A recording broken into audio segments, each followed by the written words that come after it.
Hello and welcome to Dead Ideas in Teaching and Learning, a higher education podcast from the Center for Teaching and Learning at Columbia.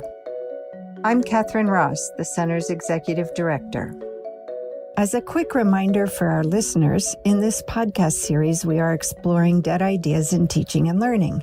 In other words, ideas that are widely believed, though not true, and that drive many systems and behaviors in connection to teaching, exercising what Diane Pike called the tyranny of dead ideas. Welcome, everyone. Today, I'll be chatting with my colleague and podcast successor, Dr. Amanda Irvin. Yes, you heard correctly. This will be my final episode of Dead Ideas, as I am retiring from Columbia in June. But fear not, Dead Ideas will live on as I pass the baton to Amanda. This podcast has been a wonderful, surprising, and deeply meaningful part of my 30-year journey through the higher education landscape. So I thought I would take this opportunity to say goodbye to this fantastic community of colleagues and listeners who have been so supportive and enthusiastic as both guests and listeners. Dr. Amanda Irvin is the Senior Director of Faculty Programs and Services here at the Columbia Center for Teaching and Learning, where she oversees a team of assistant and associate directors and learning designers, both at the CUIMC and Morningside campuses. She has been at Columbia for almost 8 years and previously worked in educational development at Texas Christian University and the University of Central Florida. She has taught writing and American literature for over 20 years and is committed to creating supportive, inclusive learning spaces for all students. Welcome to the Dead Ideas podcast, Amanda. I am pretty delighted and a little bit sad to be talking with you today. Thank you, Catherine. I'm happy to be here, and I share those sentiments completely. This will not be our typical Dead Ideas podcast. Since this episode represents the end of one era and the beginning of another, Amanda and I will switch roles partway through. I will be the host for the first couple questions, and then Amanda will become the host and interview me for the remainder. Don't worry about all these details. We've got this. Just join us for a fun conversation. All right, question number 1, Amanda. What's your favorite dead idea? Or maybe like your top 3, something you could talk about endlessly?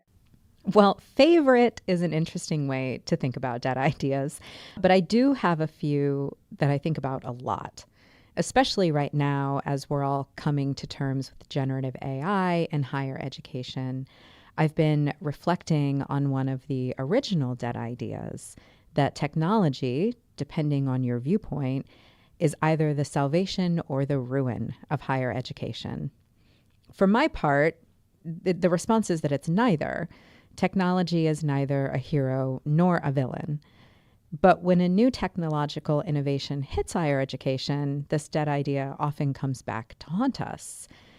We all remember headlines from November 2022. Is the college essay dead? Will AI mean the end of faculty? Are humans even going to be relevant in 5 years? That was actually a question we got in a meeting. It was if I indeed. recall correctly. That is accurate. And it sort of stopped the room when it did. was posed. The room went very quiet, as did we. I did have to admit in that conversation that, that sort of pushed against the scope of my understanding of the situation at the moment. But the reality is that no, of course, humans are still relevant. Learning is relational. And I have a lot to say about that. I could talk about it for days. And I think it is inspired in large part, or reflective in large part, of one of the things that Pike says, Diane Pike, in her discussion of this OG dead idea about technology and education. It's that the goals and the means are often confused.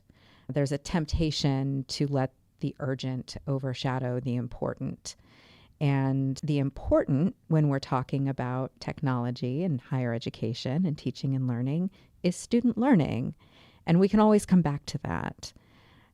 One of the things I love about the Columbia CTL is that we have always foregrounded the purposeful use of technology. Technology of all kinds, generative AI included, is a tool. And can it be an exciting, innovative tool? Absolutely. I am personally very excited about the potential that generative AI could have for teaching and learning.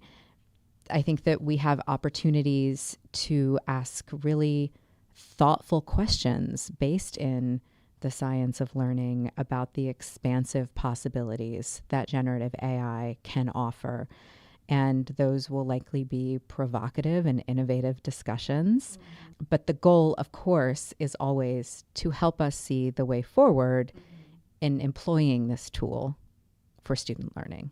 Yes. And I think that this technology in particular highlights the importance of instructors knowing how to teach, right? Knowing what constitutes effective pedagogical choices, because this is a little bit higher stakes than some of the other technologies that have come down the road. And I think, if anything, it gives CTLs an opportunity to really push the idea that knowing how to teach is really the key to being successful in navigating this new terrain.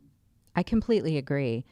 A lot of the conversations that we've had with faculty and even departments and schools about how to incorporate generative AI into their teaching I would venture, I think really every single conversation has come back to a fundamental conversation about the goals of the assignments, goals of the projects that students are working on. I think sometimes we start with, what are the possibilities for academic misconduct? How can we AI proof our courses? And to answer those questions, I'll set aside, are those the questions we should be asking? But to answer those questions, we have to go back to the very beginning and ask ourselves, what do we want students to learn?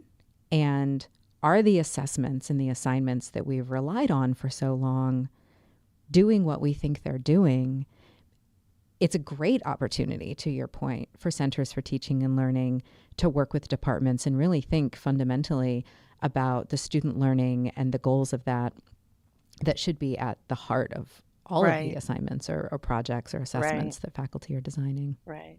It reminds me a little bit of the conversation I had last fall in the episode on whether or not AI is going to be a mass extinction event for certain types of assignments. I mean, my background is in writing, and I was particularly fascinated by all of the excitement, for lack of a better word, around AI and the possibility of writing and academic integrity issues around writing, and how will we know if students have written this, and then how will we assess their learning? And those of us in writing disciplines know that you're teaching a writing process. Right. And that perhaps if you are in a discipline that has been relying on one paper or essay at the end of the semester to tell you whether or not students got it, quote unquote, that it might not have been an accurate reflection of that anyway. Right, exactly. Exactly. Hard news. Exactly. All right. My second question for you is just to think out loud a little bit about how this Dead Ideas podcast maybe has impacted our CTL and our work internally. It was originally solely intended, I think, or envisioned as an outward-facing resource to connect with our community of instructors at Columbia and beyond in trying to promote change in teaching. But it also, I think, at least from where I sit, has had some maybe unanticipated impacts on the work we do in the center. I completely agree.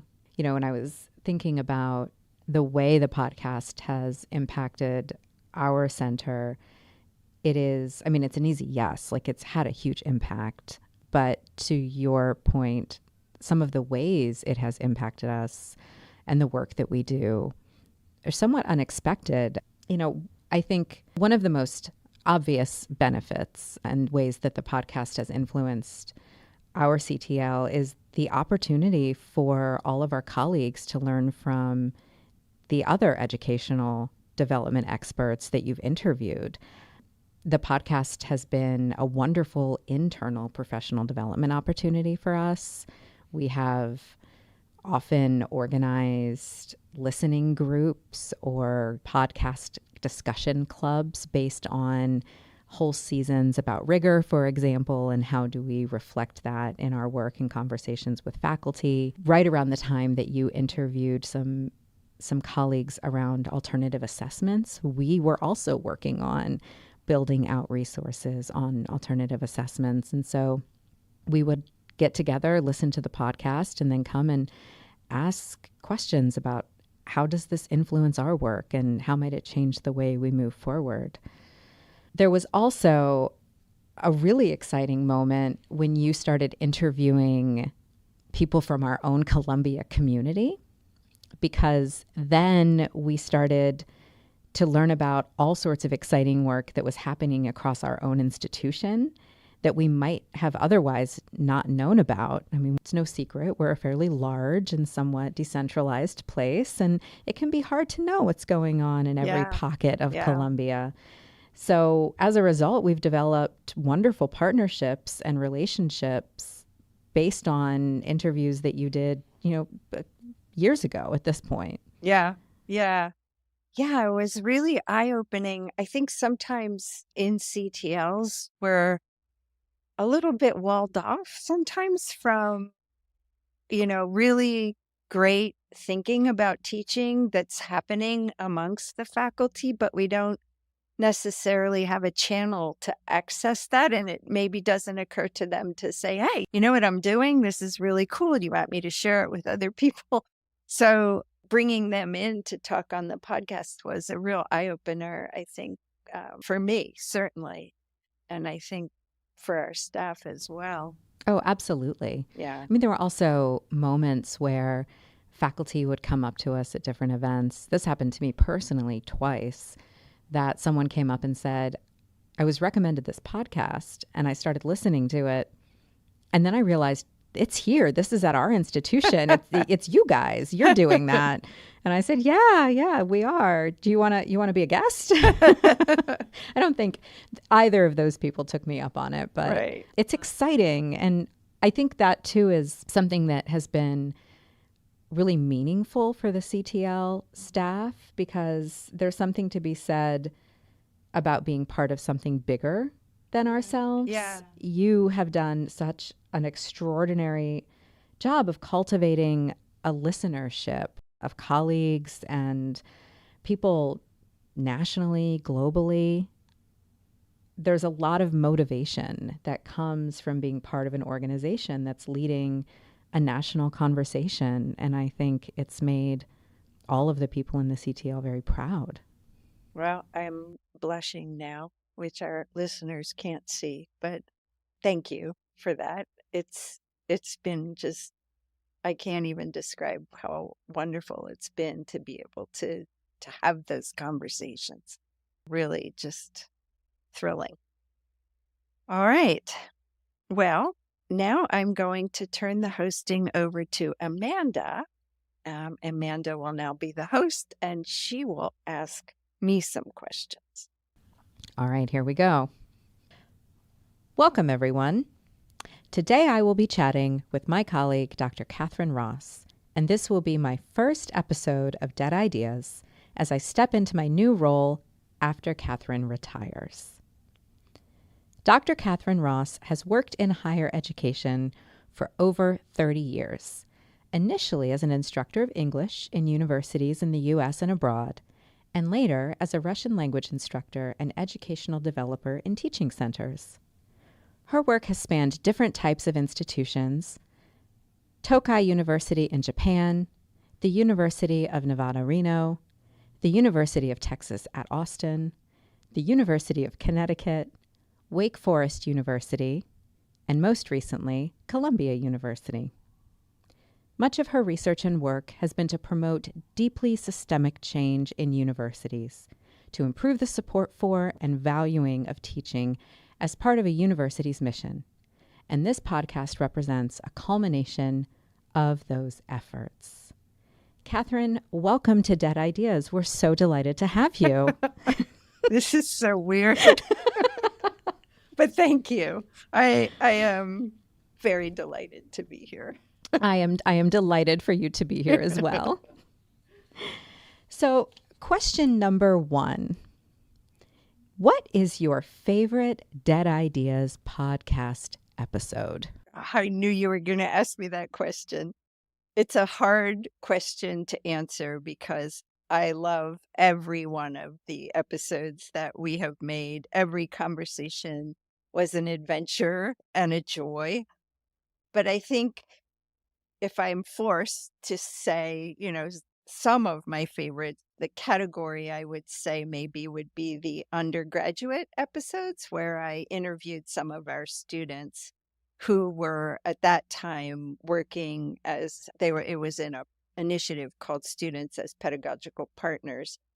The students were just so deeply honest and thoughtful and frankly really inspiring. And it just really drove home that we have to always be mindful that anything we do in teaching will benefit from input of our students, whether they be grad students or undergraduate students.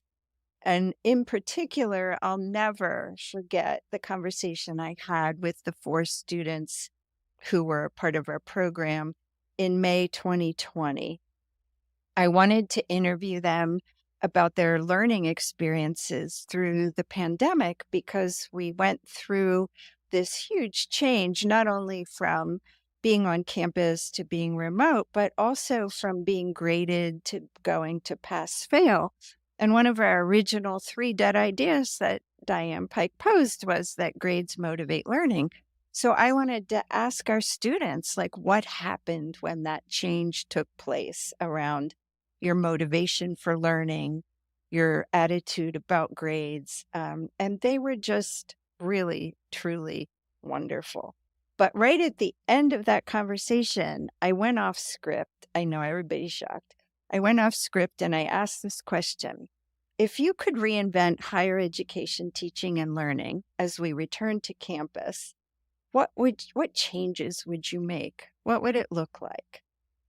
And without hesitation, these students offered things like, I think we should maybe make more space to have people who are brilliant researchers, but maybe not that interested or maybe, not really compelling instructors, so that we could have people who really, really want to teach and people who are just really amazing at the research that they do.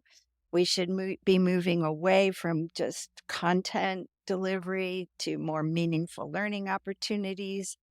We should center equity and accessibility above content delivery so that students are immersed in authentic learning and not just grade getting. We should be encouraging students to have more independence and more choice in their learning paths, maybe through experiential learning. And lastly, one student said, and I'm quoting here, trust your students and trust yourselves as students. Be critical of everything you do. It's a partnership at the end of the day. We are all here wanting to learn with you, the instructor. I mean, what could be better than that? I know. I remember that episode and I remember thinking, wow, she really Nailed it. Everything into focus. And Yeah. Students are one of, if not the primary stakeholder of the work we do in Centers for Teaching and Learning, but we don't always get a chance to talk with them. Right. And I just love that they were so willing to open up and be so transparent with you. They were. And they shared, really interesting insights. Like one student I remember admitted that she felt much freer to self-evaluate her work because she wasn't worried about the potential for harming her grade.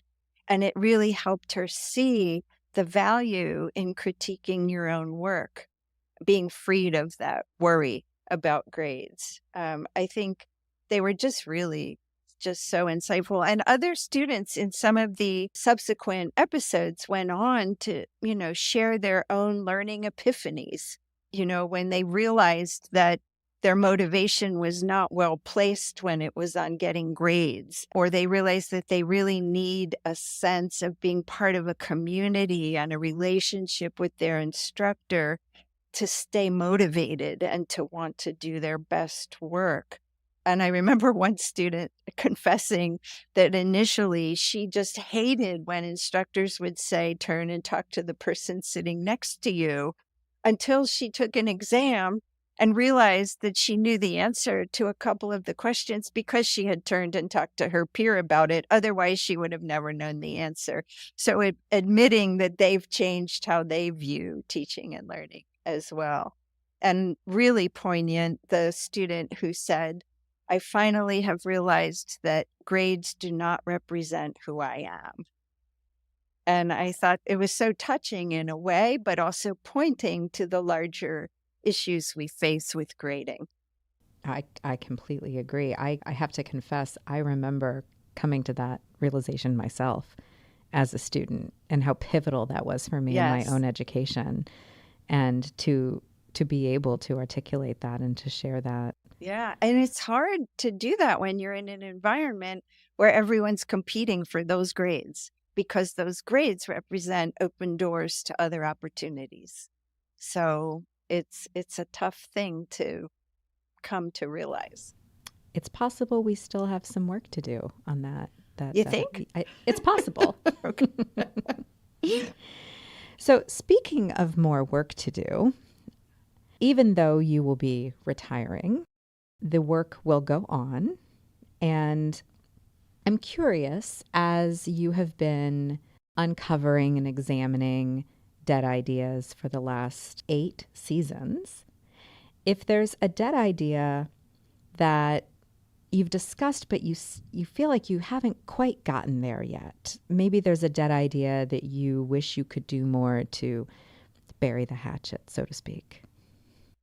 Yes. And that one is pretty easy for me to answer. And that would be how teaching is evaluated.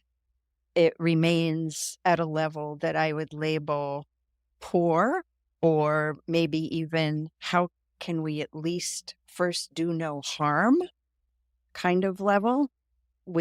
In general, in higher education, there is much too much emphasis put on student surveys. I wish we could get more administrators and faculty to read the research. There are thousands, literally thousands of studies on student surveys or student evaluations of teaching, which they are sometimes called, though they're not really evaluations of teaching. They're more student perceptions of the teaching. There is a ton of research that has also shown that using these student perceptions, in a way that they were never intended to be used, is a driver of other poor practices. So perpetuating biases about women and faculty of color, the practices around the hiring and firing and rewards for contingent faculty, whether they be adjuncts or lecturers or professors of practice, leads to poor grading practices, because faculty sometimes think that, their grades they give students are going to be tied to the way students evaluate them. There's conflicting research on that piece. It just focuses students too much on grades and not enough on the learning and thinking about how they learned in a course. If students are only thinking about the grade they're going to get, and that's going to determine how they evaluate an instructor, right? They're missing out on an opportunity to think more deeply about their own learning and how that learning happened or could have been improved in some way. And it also, it hinders our work because it does inhibit particularly contingent instructors, but all instructors from wanting to really do anything that's too innovative because of a fear that if the students don't like it, they'll get bad evaluations and that could be catastrophic for them. And I think it just really points to the fact that we don't have robust systems for evaluating teaching in the same ways that we do for research. We don't even have really agreement on what effective teaching looks like in a discipline and no ways of measuring that. Peer review is sometimes well done, but often not, based on the fact that there is no agreement or have been no discussions in departments about what effective teaching is and what peer reviewers are looking for when they observe. So I could just go on and on and on here, but I'll stop. Enough said. Why don't these systems change? I'll tell you in the final question. I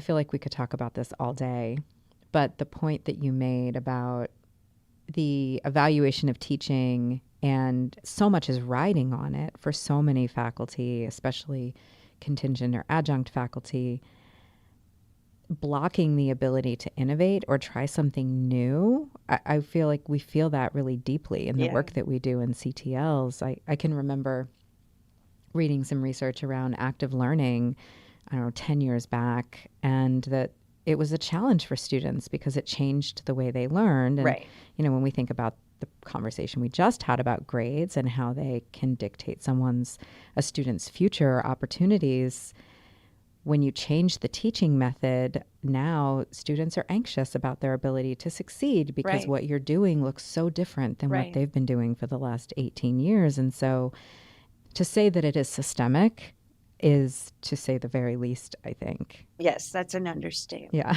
Because students come in with dead ideas too. Most students don't really know much about learning and how learning happens. They know how they've succeeded. And so anytime you change that up, you could be subject to poor evaluations from students because they don't, especially if instructors haven't really talked to the students about those changes or why they're making those changes. So I've seen this play out over and over again. And when I've met with faculty who came to me about concerns on their evaluations, that students clearly did not understand the intent of the pedagogical methods that were being employed, and they punished the instructor for that. And the last thing I want to say about it is that, and I've heard this over and over again over the years, at pretty much every place I've been, that many people believe that you can use student surveys as a way to measure the effectiveness of the teaching in vis-a-vis student learning. And I just want to set the record straight that student evaluations of teaching don't measure student learning. I'm happy to share many articles with anyone who wants to question that. But that is one fact that we need to keep repeating. Thank you. Will do. I mean, I noticed that so many of the questions on student evaluations of teaching are around instructor performance. There are virtually no questions about student learning. Right. And so that's even a step before we get to correlating the data. Right. Like there's just no connection. Right. Yeah. Yeah.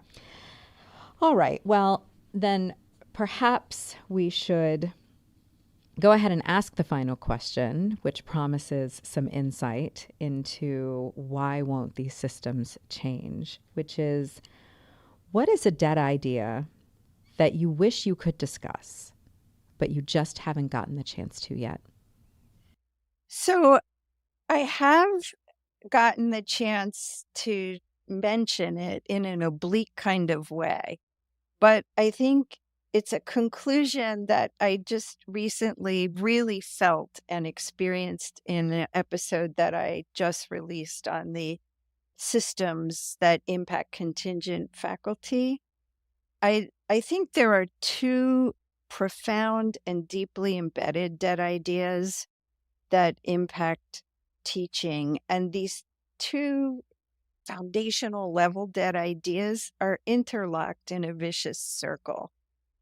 And the first is that there is this completely accepted and normalized dead idea in the academy. And this dead idea impacts everything, the ways that teaching is allocated, evaluated, and normalized as something you shouldn't spend time on. And that dead idea is that teaching is not a skill. And I'm not the first person to call this out. Carl Wyman has certainly called this out multiple times in his career. And it's just really hard to convince people because for hundreds of years, people have taught without actually thinking of teaching as a skill. It's always been thought of as, oh, the personality of the person. And even in the Chronicle of Higher Ed, Beth McMurtry has also talked about this recently in the last couple of years in her article, The Damaging Myth of the Natural Teacher. I was just thinking about that article. Yeah, so I'm not the first to notice this, but what I'm seeing now is that dead idea that teaching is not a skill is tightly linked, aided and abetted, let's say, by a second foundational dead idea that the only thing that matters in higher ed is disciplinary research. And that's all that matters in so many different ways. And it drives so many different systems. And the idea is so normalized in higher ed that teaching isn't something you should spend time on, right? Or try to develop in any way. That I recently saw a posting from an organization that was offering advice to new faculty. And the title of the document was Don't Fall into the Teaching Trap. And the advice was for new faculty. And the advice said, you have plenty of time after you get tenure to become a great instructor. Don't spend time on that in your first years, because that could doom your tenure. And I'm not going to say that that's not good advice for new faculty, because in fact, it is good advice for those who are fortunate enough to land a tenure track position. The advice went on to say, do everything you can possibly do to not spend time on your teaching. Like if you have the funds, hire graders. Don't grade your own, your students' work. Whatever you can do. And it dawned on me that this dead idea that research is what matters is so entrenched and normal that nobody thinks anything's weird about telling faculty to not waste time with teaching and the students. But could you imagine if prospective parents or students saw that advice? Don't you think that would be a little bit jarring? Yes. I mean, listeners can't see my face right now, but my jaw dropped. But you're right, it is deeply entrenched. I can remember being a graduate student and moving into the dissertating phase and being told by an advisor, now is not the time to become a great teacher. Right. You have more important things to do, like finishing your dissertation. So it starts early. And right. I think it's completely accepted. Right. And that's why I find it very hard to imagine how the kind of change that we're advocating for could happen when that agreement goes unremarked upon and is simply viewed as the normal ways that universities operate. And, I'm not saying that research isn't valuable, particularly at the intensive research institutions. But why can't teaching have a place that's on equal footing at least, and not be constantly pushed down as this thing that they have to do, but that nobody wants to do or wants to spend time doing? Not nobody. There are many, I want to say, there are many dedicated faculty who care deeply about teaching. But as a broad statement on the academy, that advice document really set me back. Yeah.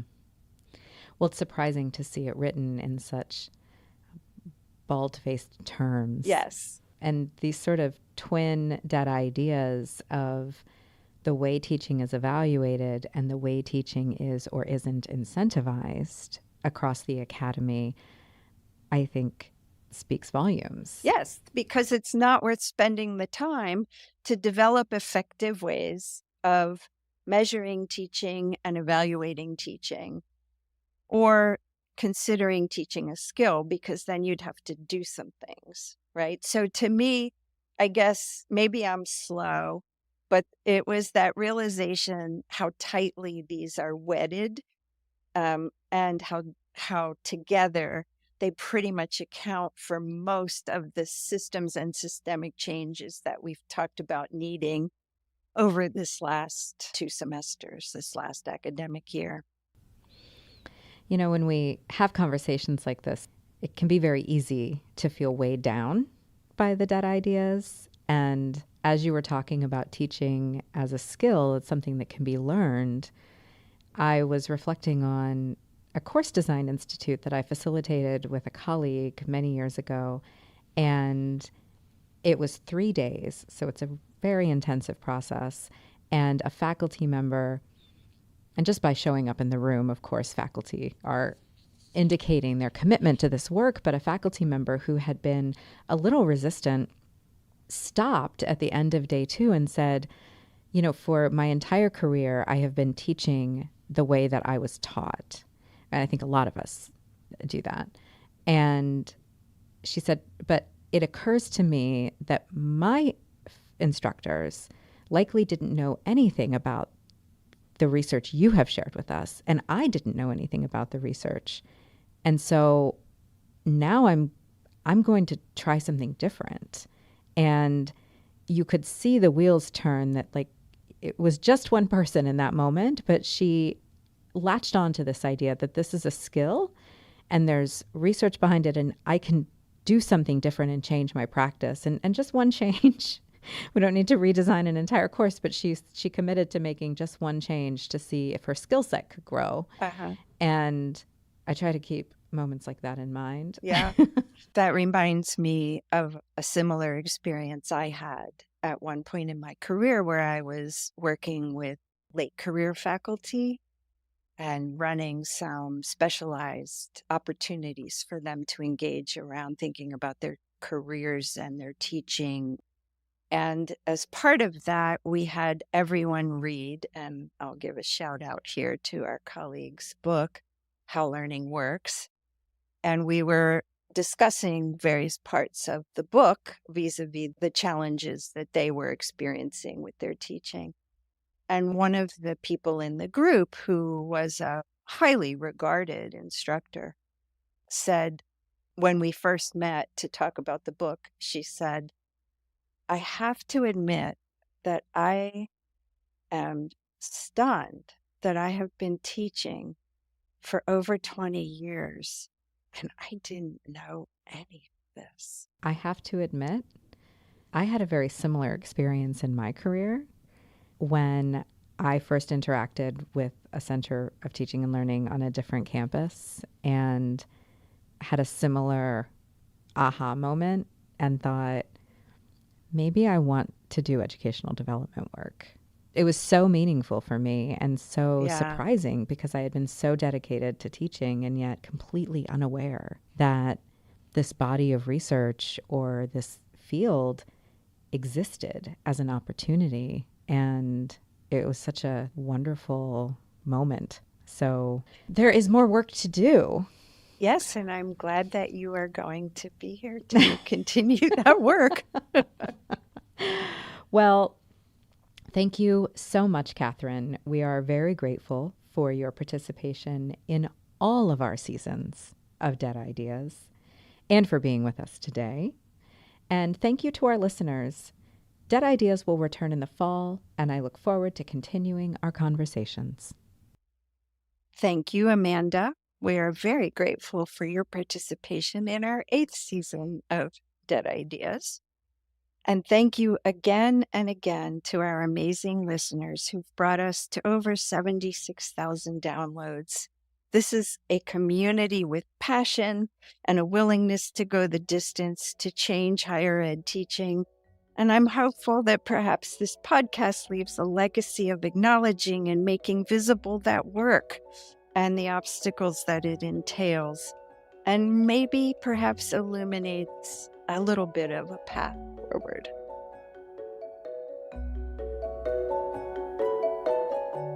If you've enjoyed this podcast, please visit our website where you can find any resources mentioned in the episode, ctl.columbia.edu/podcast. Please like us, rate us, and review us on Apple Podcasts or wherever you get your podcasts.